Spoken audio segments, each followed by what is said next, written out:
Who was one of the most prolific and annoying actors of the 90s?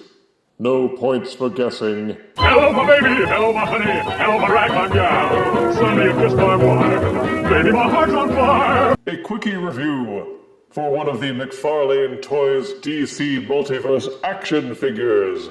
This one is figure 3 of a 4-figure set, with a Build-A-Figure Nightmare Bat as the extra ballast. The 4 figures are from the Batman Forever movie, and figure number 3 is the Riddler. In the early 90s, Tim Burton's sequel to Batman, cleverly titled Batman Returns, was criticized for being too weird. I'm not sure why Hollywood was surprised at that. When they hired Burton, they must have factored in a large dose of weird right away. Seeking broader appeal, they went with someone brighter in the form of Joel Schumacher. And Batman Forever was the result, with the Riddler and Two-Face as the main villains. Two-Face played by Tommy Lee Jones, who was hot property because of the runaway success of The Fugitive, and Jim Carrey as the Riddler. Carrey was riding equally high off the success of movies like Ace Ventura and The Mask. His rubbery, gurning, over-the-top hamming seemed made to order, and this figure seeks to bring all that to you in plastic. See the figure in its box along with all the accessories and the Build-A-Figure piece. There's nothing much on the side panel. On the back, you have comic book art of the Nightmare Bat, along with assembly instructions for the Build-A-Figure, and pictures of all 4 characters you need to collect in order to assemble the Bat. Yeah, right, that's not gonna happen. Who wants to collect Chris O'Donnell's Robin? The other side panel shows off the movie logo, and make sure you know who's inside the box with big white letters. Now let's get the Riddler out and guess what's green and purple and not the Green Goblin.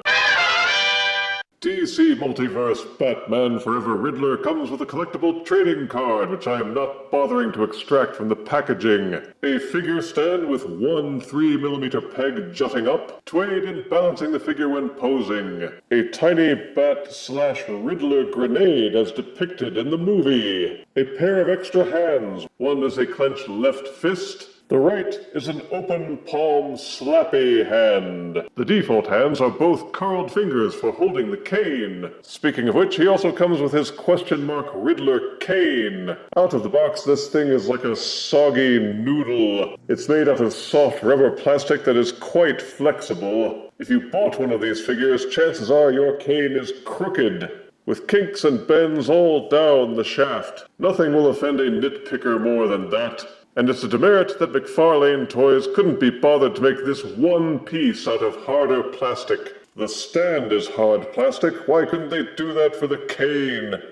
Boo! Then there's the Build-A-Figure piece, which is the core body of the Nightmare Bat. And frankly, it stinks. It's one solid piece from end to end with 4 sockets. One for the head, one for each wing, and one at the base for mounting the figure stand. It has the general shape and texture of an animal dropping, with pawed feet and a stumpy tail. For those of us who have no plans to collect any of the other figures in this set, this thing has no place or purpose, and I plan to have the minions sell it on eBay to anyone who may want it. Bah, to the pit with you. And this is the Riddler himself, not wearing any fancy armor or accoutrements. They molded him in his green spandex onesie, covered with question mark tampos. The application is spotty, with lots being clustered on the front and the back, but not so many along his sides, or on the insides of the arms. Which is a bit of a disappointment. It's not like they blew this figure's development budget on anything fancy. Anywho, the bodysuit covers everything from the neck down all the way to the wrists and ankles, ending in what appear to be black dress shoes. The head sculpt is actually not a bad representation of Jim Carrey's face from the movie, with that weird orange flat top, the green bandit mask, and his iconic horse-toothed overbite. The question mark pattern actually serves as a decent distraction to camouflage the articulation seams. Most of the body seems to be made of semi-hard plastic, with the hands being slightly more flexible, so you can push the fingers apart when holding accessories. One notable exception is that he sports a pair of matching green underoos, which seem to be made of vinyl rubber, presumably to hide the hip joints better when posing the figure. This worries me, though, since almost all softer plastic and rubber has a tendency to splitting, cracking, and decaying after a couple of years. Definitely something to keep an eye on if you plan to buy one of these. You can unplug and replace the hands depending on how you wish to display him, whether twirling his cane or asking Two-Face how to punch a guy. The curled hands can hold the cane, though be careful when wedging this into his fingers. As limp and weak as the cane is, you could bend it out of shape again. You can also wedge the bat grenade into his fingers. Just don't count on a very strong grip. The base of the feet have 3mm ports where you can plug in count it, 1 foot, to help him pose without toppling. It bears saying that this depiction, while accurate, may not appeal to everyone. I would rather they had given him the jacket he was wearing in his first scene. I would also rather that they had skipped on the Build-A-Figure piece and the bat grenade, and given him an alternative head with his derby hat, as well as a removable jacket vestment. Those both represent missed opportunities for making this figure much more customizable and potentially desirable as a purchase. Riddler's head is ball-socketed for full ouch neck rotation, as well as tilting forwards and backwards. There's a very obvious butterfly joint at each shoulder. Each arm will do a full rotation, and they are soft ratcheted to splay outwards about this far before the resistance starts. There's an upper bicep swivel, soft ratcheted double-jointed elbows. Each wrist is hinged to fold in and out, and since the wrists are pegged in, each hand will do a full 360-degree swivel. There's an upper body ab crunch, so it will tilt backwards but not tilt forwards very well because of the shape of the plastic. It will also budge slightly to the left and to the right, and tilt to the left and right as well. It feels like there's a hinge at the waist, but it's really stiff. But it does feel as if the waist is rigged to rotate. It just doesn't rotate very well. It also budges very slightly to the left and to the right.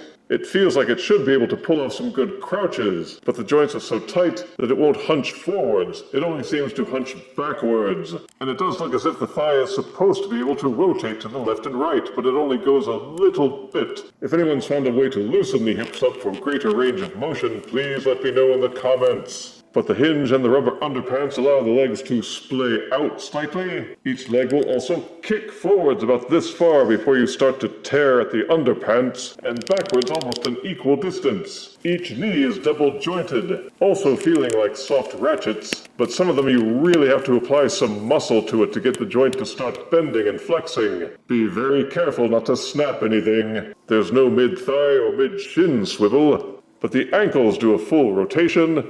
They will hinge forward, hinge backwards, as well as rocking very slightly to the left and to the right. Not to mention the toes will tilt forwards and backwards on a hinge.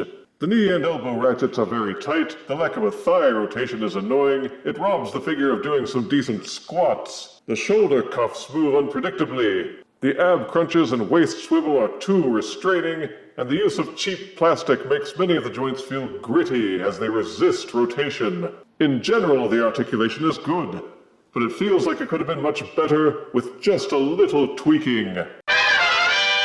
Standing 7 inches and weighing 3 ounces, here's DC Multiverse Batman Forever Riddler next to Animated Universe The Ventriloquist. Here he is next to the consummate Condiment King. Here he is next to the Hammond Collection Jurassic Park Velociraptor. And next to Marvel's The Thing.